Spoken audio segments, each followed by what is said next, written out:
What's a bizarre historical event you can't believe actually took place? Europe declaring war on Napoleon. Not France, Napoleon. Napoleon's whole life could honestly go in this thread. Everyone makes jokes about France's military defeats, but no one was laughing when he took Moscow, forced Portugal's ruling family to escape to Brazil for a decade, and invaded Egypt. I mean, it only took how many wars, not battles, wars to shut him down? 7? I can only think of 1,000-year empire he dismantled, Holy Roman Empire, so not much to write home about there either. I know it's not very old, but it still amazes me that a science fiction author can talk about wanting to create a fake religion and then proceeds to create a fake science fiction religion and it somehow has actual followers. Lost a friend to that bullcrap. I knew her parents were part of the church, but she never talked about it. Then one day she posts an FB moving to LA in 2 days. Don't call. Busy packing. I called. She figured a few of us would. Turns out some recruiters came to their house. She was like 25ish and living at her dad's house. They convinced her to join the Sea Org. If you don't know what that is, look it up.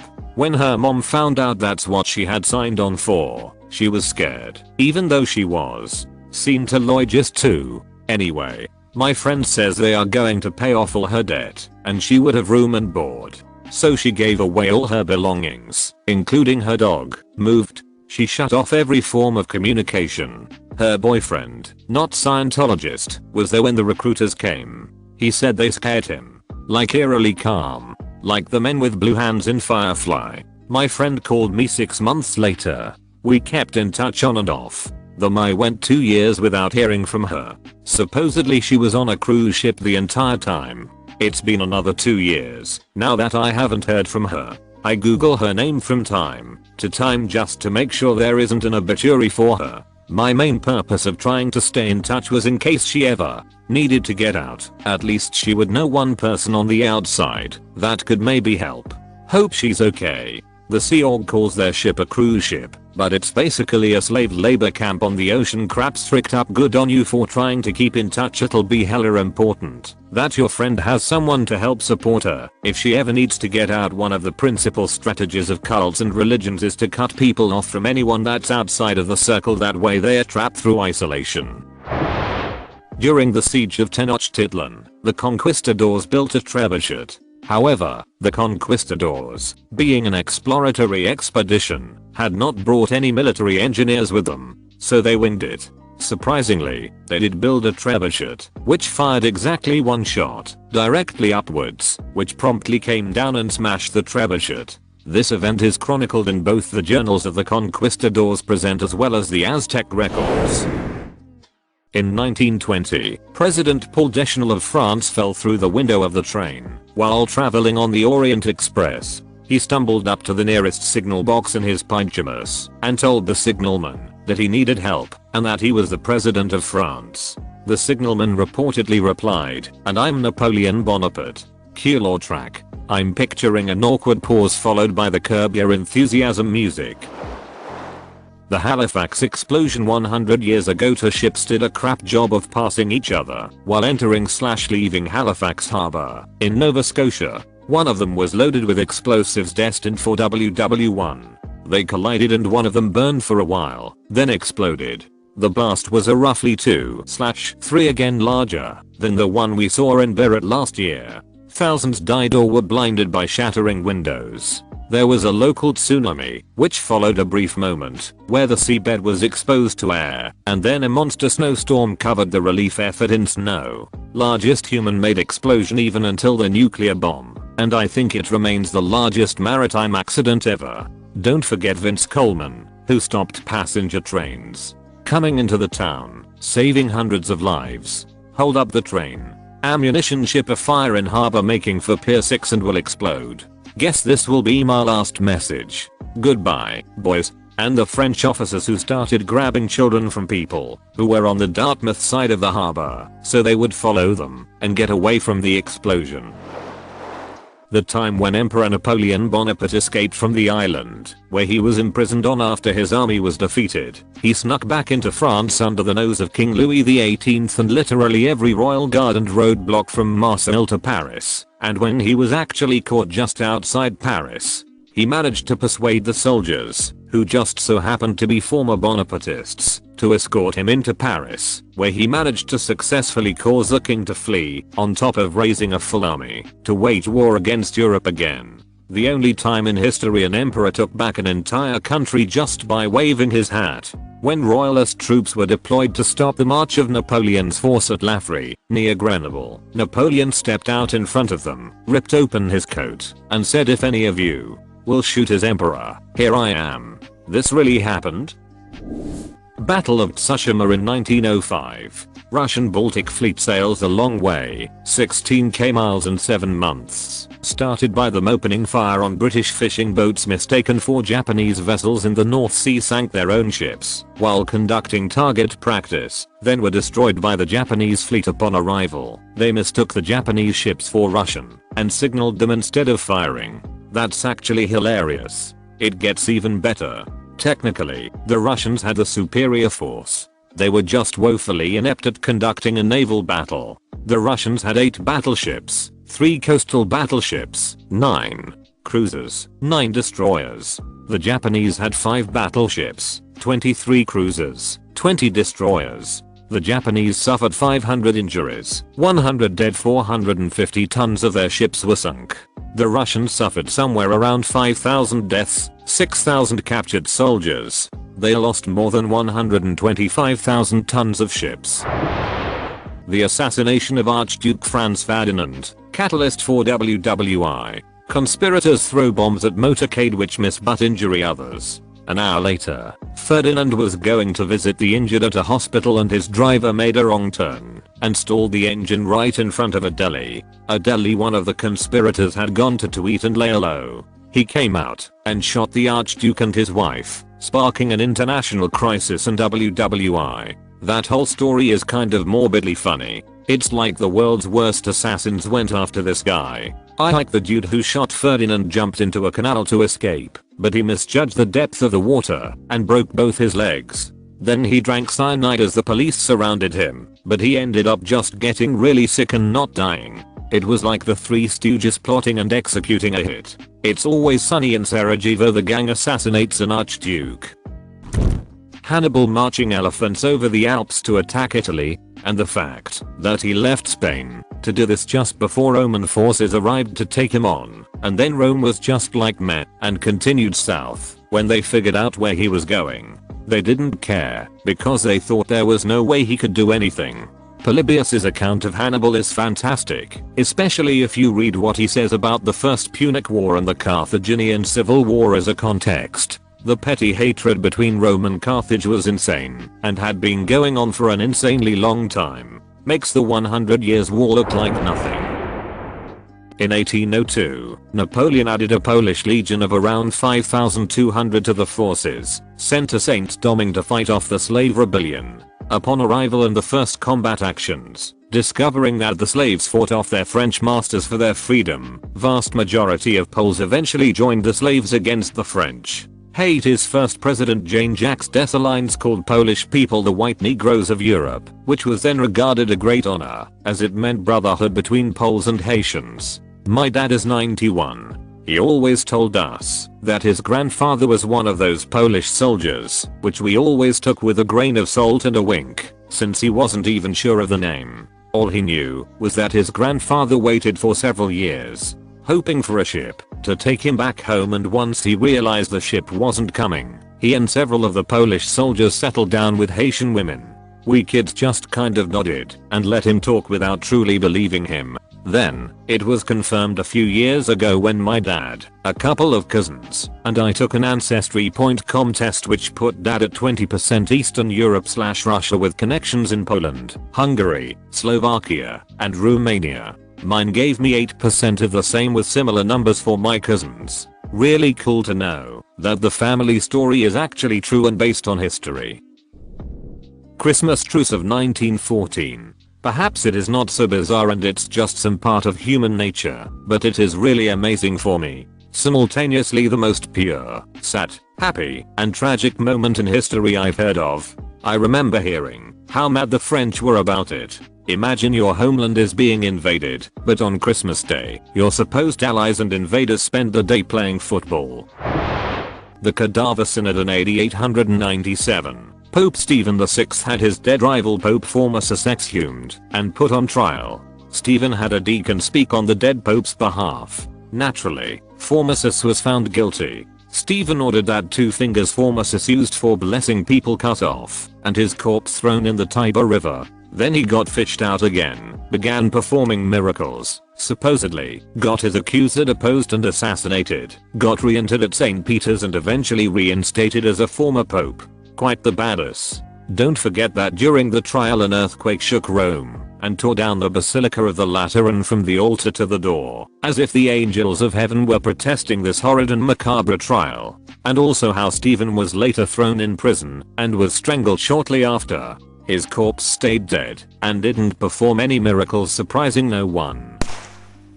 Alexander the Great named, or renamed, 70 cities after himself. Some still have the name or derivatives of it. Alexandria in Egypt being the most obvious, but also Iskandariya in Iraq and Kandahar in Afghanistan, and Thums in Uzbekistan, which got its name from being too damn hot. Ugh, I hate it when the act goes out and I get the Thums. Lincoln stopping a fight with a gentleman before it started with a broadsword. Most people know Lincoln was incredibly tall, but he was also immensely strong.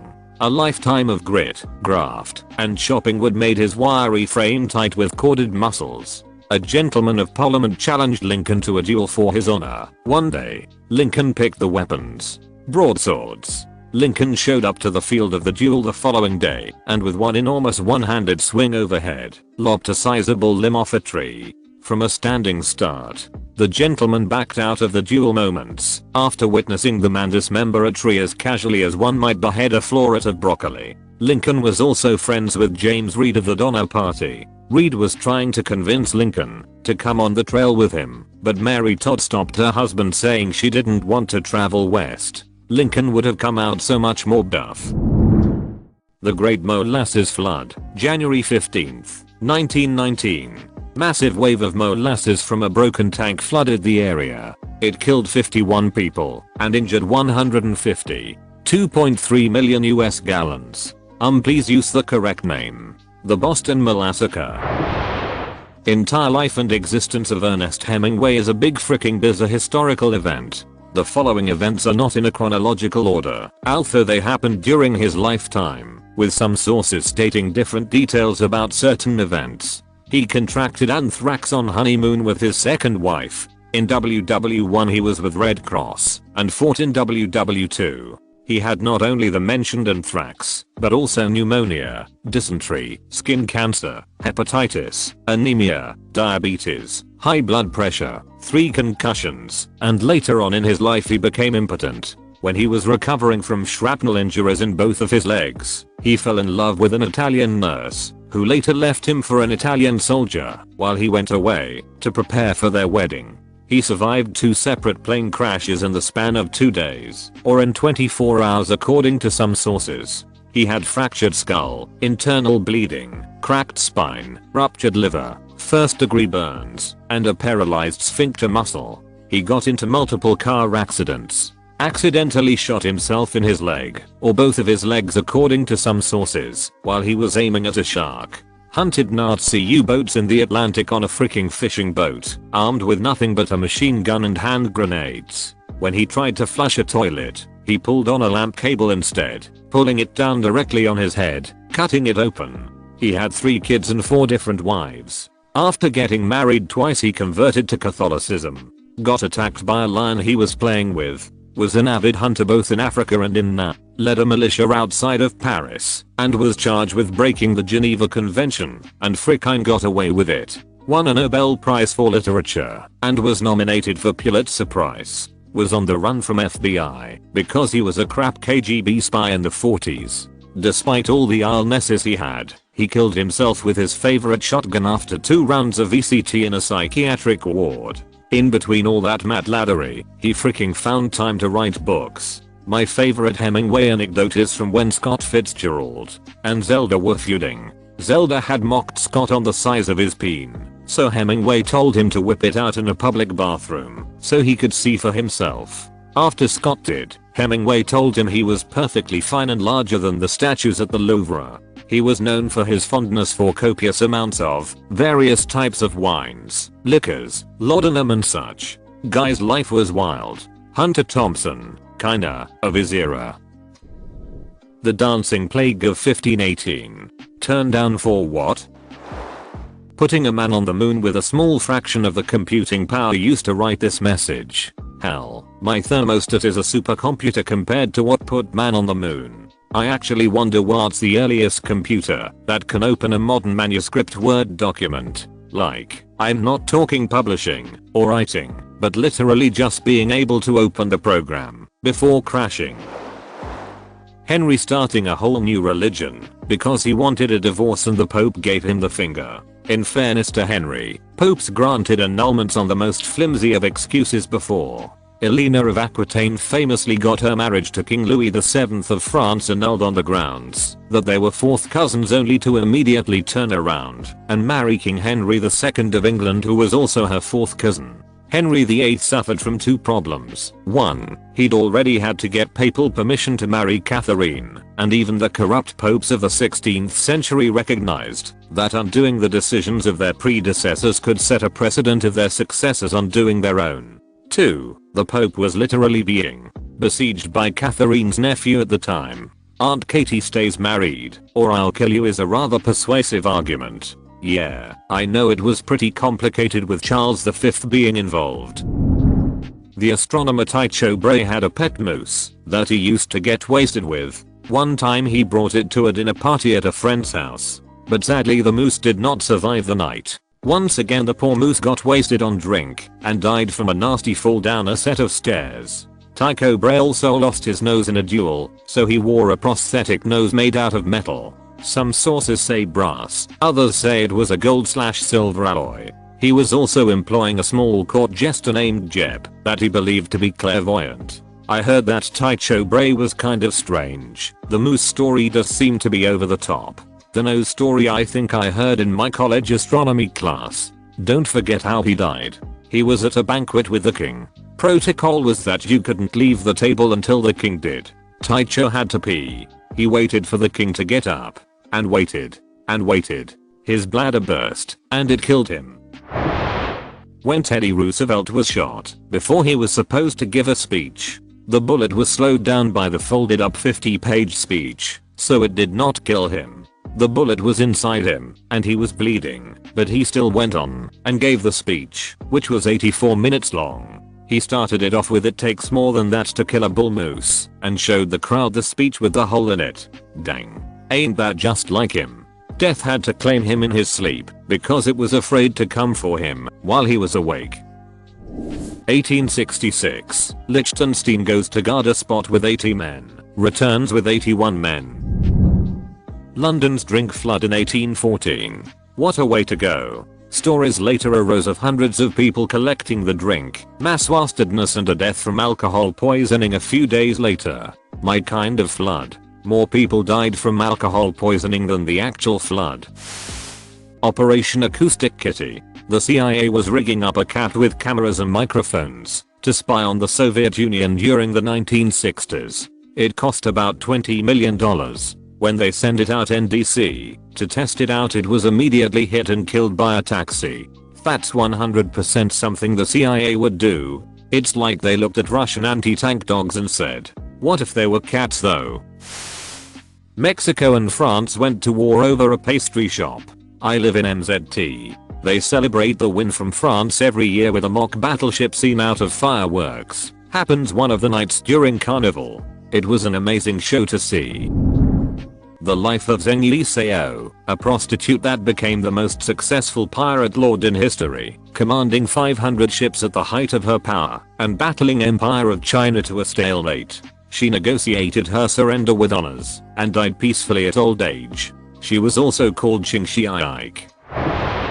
Kirosius. Everything about him is boss. a Gallo-Belgic peasant who rose up the military ranks to become a Roman general. Successfully fought actual pirates after waiting for them to raid their targets, and so became insanely wealthy. When he found out Emperor Maximian had caught wind of this and had ordered his execution, he flipped him the bird, sailed into what is now Great Britain, bribed around 4 entire legions to join him with the money he'd nabbed, and set himself up in London as the real legitimate emperor. Yo. Why has nobody made a film about the man yet? He literally farmed pirates, lol. WTF.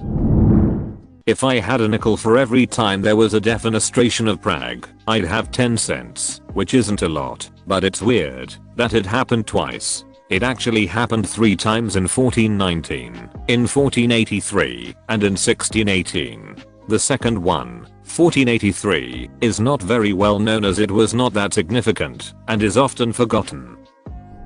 Mel Blanc, the voice actor who voiced every male character on Looney Tunes, as well as characters like Barney Rubble on the Flintstones and Mr. Spacely on the Jetsons, was in a head-on collision driving his sports car in a dangerous intersection known as Dead Man's Curve in Los Angeles in 1961, the same Dead Man's Curve from the Jan and Dean song. His legs and pelvis were fractured, and he was left in a coma.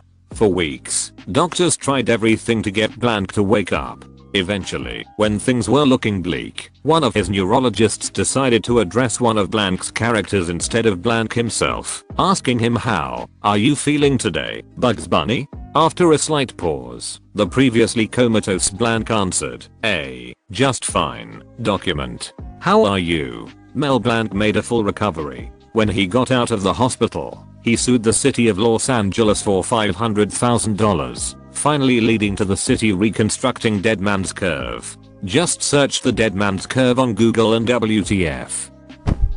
The Emu War. Australians losing war to a bunch of birds sends me every single time. Football war between Honduras and El Salvador. A war that lasted 4 days because of a football match. It's more complicated than that. Salvadorians has been illegally migrating across the border into Honduras, causing resentments and tensions. The soccer match was just the spark.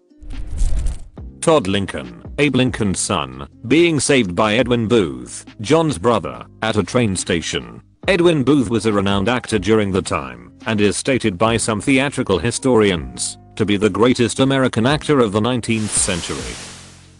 The USS are going from superpower to not existing within a couple of decades. And there was no big war or anything, it just kind of fell apart. The entire collapse of the USSR and the Warsaw Pact nations is a hell of a read. From the Velvet Revolutions to all of what was once Yugoslavia. How a city goes from hosting the Olympics to being a war-torn mess in like 2 years. It's also fascinating. The Erfurt latrine disaster of 1184, where a bunch of nobles met in a church, where it turned out the wooden floor couldn't hold their weight, so it broke, and they tumbled into the latrine in the cellar, and about 60 people drowned in poop. What a crappy way to go. Dr. Robert Liston performing a surgery with a 300% mortality rate, freaking wild. If you read the story. Oh yeah, the patient died because the stump gangranated, as did the assistant holding the patient's leg, since anesthesia wasn't a thing at time, since Liston cut off some of his fingers too, and another guy following the procedure had his coat ripped, saw all that blood, and felt his coat being tugged, thought he had been cut as well, and had a fatal heart attack at the spot. Austro-Hungarian army started shooting at itself while fighting Ottomans. The German-speaking troops apparently yelled halt when they encountered the Slavic troops of the same army, which then the Slavic troops who spoke crap German, if any, mistook for Allied and started shooting. I believe the Slavic troop was also severely wasted at that point. Actually, I can totally see this happening.